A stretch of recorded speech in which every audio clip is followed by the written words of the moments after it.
before it ever pierced the skyline, before steel met cloud and glass began to swallow the sky, there was a single question quietly circulating among engineers, investors, and skeptics alike. Could the Philippines really build this? Not just another tall building, not just a symbol, but a structure so ambitious it would permanently alter how the nation and the world viewed Filipino engineering. What rose from that question was not merely concrete and steel, but a statement forged against typhoons, earthquakes, political doubt, and decades of architectural limitation. This tower would challenge long-held assumptions about what could stand on fragile soil at the edge of the Pacific Ring of Fire. Hidden beneath its polished exterior are radical design choices, last-minute engineering gambles, and innovations born from near failure. The higher it climbed, the louder the message became. Something unprecedented was happening, and was about to change everything. To understand why the skyscraper mattered so much, you have to understand what came before it. For decades, the Philippine skyline told a cautious story. Mid-rise towers, conservative heights, and designs shaped by fear of earthquakes and typhoons. While other Asian capitals raced skyward, Manila grew outward, constrained by soft soil, seismic risks, and an unspoken belief that super-tall skyscrapers simply didn't belong here. Engineers knew the challenges were real. Deep alluvial ground, powerful lateral winds, and tectonic forces capable of turning minor errors into catastrophic failures. Every previous attempt to push higher ended in compromise. But economic pressure was mounting, land was running out, and the global stage was watching. When the proposal for the country's first super-tall skyscraper surfaced, it wasn't just ambitious. It was controversial. Many believed it was tempting fate. Others believed it was long overdue. At the center of the vision stood a structure designed not just to be tall, but to endure. This wasn't height for spectacle alone. It was height engineered for survival. From the earliest blueprints, the building was conceived as a response to nature's worst impulses. Earthquake modeling ran around the clock. Wind tunnel tests simulated typhoons stronger than anything on record. Engineers weren't asking how tall the building could be. They were asking how tall it could be and still move, because movement, not rigidity, would become the secret weapon. Unlike traditional towers that resist forces head-on, this skyscraper was designed to bend, sway, and absorb energy like a living structure. Every curve, every taper, every hidden reinforcement served a singular purpose: remain standing when everything else wants to fall. But ambition alone doesn't pour concrete. The ground beneath the tower proved to be the first real enemy. Manila's soil, layered with sediment and shaped by centuries of river movement, behaves less like solid earth and more like compressed sponge. For a super-tall skyscraper, that's a nightmare scenario. Standard foundations wouldn't work. Shallow piles risked uneven settlement. Deep piles faced astronomical costs and unknown limits. The solution required engineers to rethink foundations from the ground up, literally. What they developed was a hybrid foundation system combining ultra-deep board piles with a massive reinforced mat, distributing weight in a way never before attempted at this scale in the country. Construction crews drilled deeper than any previous Philippine project, encountering unexpected soil conditions that forced real-time redesigns. Every meter downward increased risk, cost, and pressure, but retreat was no longer an option. As the foundation disappeared underground, another challenge loomed above: wind. At super tall heights, wind doesn't just push, it twists, vibrates, and resonates. Typhoon-driven gusts could turn a rigid tower into a tuning fork, amplifying motion floor by floor. Engineers turned to aerodynamic shaping, subtly sculpting the building's profile to confuse the wind itself.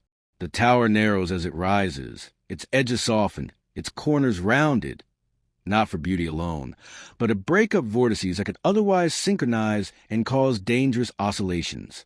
Inside, massive structural outriggers connect the core to perimeter columns, spreading forces like a shock absorber. Near the top, hidden from public view, sits one of the most critical components, a tuned mass damper designed to counteract sway, silently moving in opposition to the wind. keeping occupants steady while storms rage outside. Earthquakes, however, pose a different kind of threat. Sudden, violent, and unpredictable. Located near multiple fault systems, the site demanded seismic resilience beyond local building codes. Engineers borrowed ideas from Japan, Taiwan, and California, adapting them to Philippine conditions. High-strength concrete with special additives improved ductility, allowing columns to deform without snapping. Reinforced cores were overdesigned on purpose, sacrificing cost efficiency for life safety. Advanced base shear calculations guided every joint and beam. The building wasn't meant to fight earthquakes. It was meant to dance with them. Sensors embedded throughout the structure continuously monitor stress and movement, feeding data to engineers long after construction ends. In a country accustomed to rebuilding after disasters, this tower was engineered to remain functional when others might not. Yet the engineering story doesn't stop at survival. It extends into speed. Constructing a super-tall skyscraper in a dense urban district required precision logistics on an almost military level. Concrete had to be poured at exact temperatures to prevent cracking in the tropical heat. Tower cranes climbed with the building, anchored to floors that didn't exist weeks earlier. Materials arrived just in time to avoid overwhelming limited space. A single delay could ripple upward, costing millions. At peak construction, hundreds of workers operated simultaneously across vertical zones, each floor a different stage of completion. Mistakes weren't just expensive, they were dangerous. Safety protocols evolved daily, shaped by lessons learned in real time. What emerged was a new construction playbook for Philippines, one that would influence megaprojects long after the tower topped out. As floors stacked higher, public attention intensified. The skyline began to change week by week, and with it, national perception. The tower became a symbol of progress to some, excess to others. Critics questioned the cost, the priorities, the risk. Supporters saw a declaration that the Philippines was ready to compete with Asia's biggest cities. Behind the scenes, engineers felt the pressure acutely. Every successful pour, every structural inspection passed, pushed the project forward, but failure at this height would be unforgiving. Insurance companies watched closely. International consultants reviewed calculations line by line. The building was no longer just a local project. It had become a global case study in building tall, where many said it couldn't be done. Inside the tower, systems were layered like a nervous system. Fire safety demanded innovation at unprecedented scale. Pressurized stairwells, refuge floors, and compartmentalized zones designed to protect occupants thousands of feet above ground. Elevators became feats of engineering themselves, using advanced control algorithms to move people efficiently across vertical neighborhoods. Mechanical floors were strategically placed to balance weight and provide redundancy. Even power supply was reimagined, with backup systems capable of sustaining critical operations during citywide outages. This wasn't just a place to work or live. It was a vertical city designed to function independently if necessary. Every system reinforced the same philosophy: resilience through redundancy, safety through foresight. By the time the structure neared its final height, something subtle but profound had happened. The conversation had shifted. What once sounded impossible now felt inevitable. Engineers who grew up believing super-tall skyscrapers didn't belong in the Philippines were now training a new generation using lessons learned from this very project. Universities studied its design. Developers recalibrated their ambitions. The skyline, once cautious, now had a new reference point, proof that limits could be rewritten. And as the final sections of steel and glass were lifted into place, the tower stood not just as the tallest in the country, but as a turning point. Yet the most important impact wasn't visible from the outside, because the real transformation was only beginning. What happened after the tower reached its peak was just as transformative as the climb itself. Completion didn't mark an ending. It triggered a cascade of changes across the entire construction and engineering ecosystem of the Philippines. Regulatory agencies revised building codes using data gathered from the project. finally grounding policy in real-world Supertall performance rather than conservative assumptions. Local engineering firms that once relied heavily on foreign consultants began leading complex calculations themselves, armed with experience forged under immense pressure. The tower effectively became a living laboratory. Structural health monitoring systems continued collecting data through storms, heat waves, and seismic tremors, validating design theories that had previously existed only in simulations. Each typhoon season tested the building's resolve, and each time it stood firm, confidence grew. The skyline had gained height, but the industry had gained belief, and belief proved to be the most powerful material of all. Economically, the impact rippled far beyond the building's footprint. Land values around the tower surged, reshaping urban development patterns almost overnight. Investors who once hesitated to fund high-rise projects in seismic zones began reconsidering their models. The building became a magnet for multinational firms seeking prestige and stability, signaling that Manila could now host structures on par with those in Hong Kong, Shanghai, or Singapore.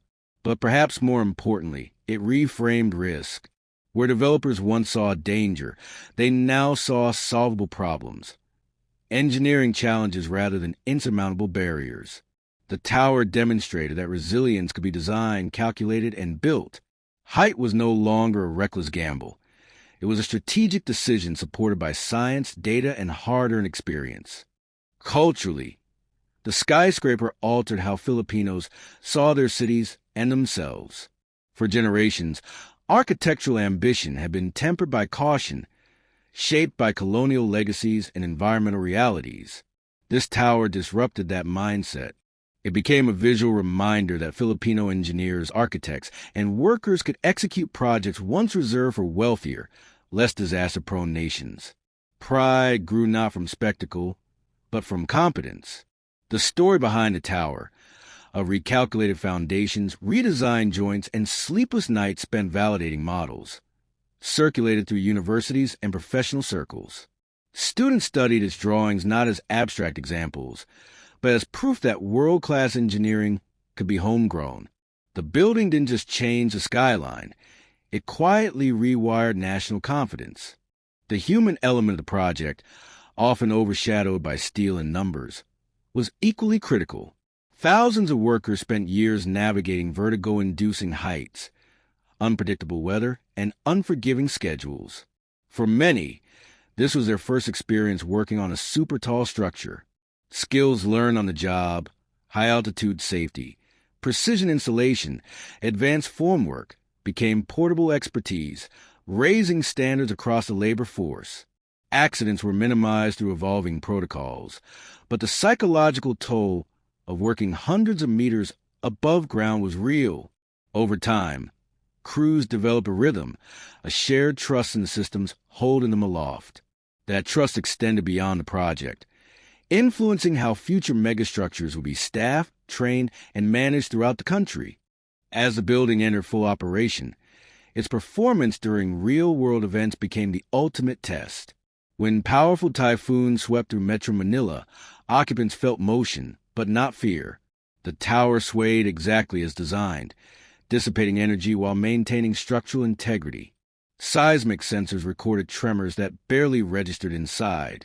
These moments, largely invisible to the public, were engineering victories of the highest order. They validated years of conservative design choices, budget debates, and late-stage revisions. Each successful test under nature's pressure quietly erased decades of doubt. The building wasn't just tall, it was dependable. And in a region defined by uncertainty, dependability became its most valuable feature. Internationally, the project drew attention from engineers and developers facing similar constraints in other parts of the world. Conferences cited it as a reference for building super tall structures on challenging soil and in high-risk zones. What made it remarkable wasn't just its height, but its context, proof that advanced engineering isn't limited to traditionally dominant markets. The Philippines had joined a global conversation about resilience, sustainability, and vertical urbanism. Lessons from the tower began influencing proposals in other disaster-prone regions, from coastal cities to seismic belts. In that sense, the building's influence extended far beyond national borders, contributing knowledge shaped by adversity rather than abundance. Over time, the tower's presence normalized ambition.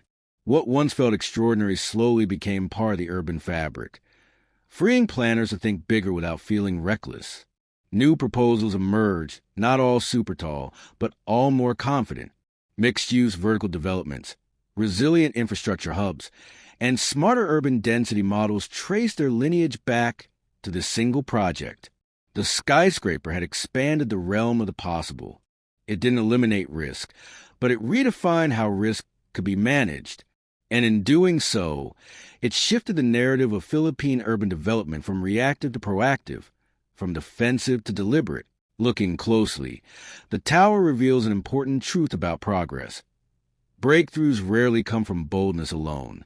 They emerge from restraint, iteration, and respect for limitations.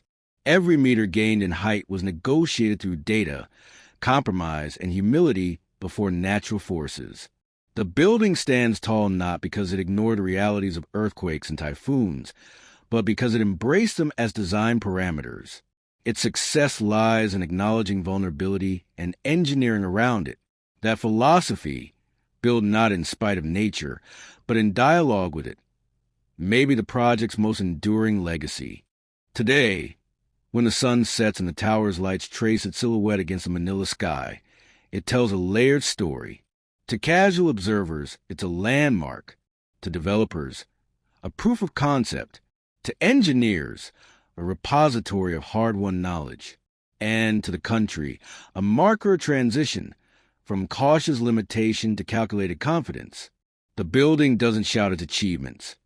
It simply stands, absorbing wind, riding out tremors, and quietly doing what was designed to do. In that quiet endurance lies its true power. Because in the end, the Philippines' first super-tall skyscraper isn't defined by how high it reaches, but by what it unlocked. It changed how cities are imagined, how risks are assessed, and how capability is understood. It proved that even in the face of fragile ground and violent weather, engineering could rise methodical, resilient, and unapologetically ambitious. Long after taller towers eventually surpass it, this one will remain the reference point, the moment when everything shifted, not just upward, but forward. Thanks for watching.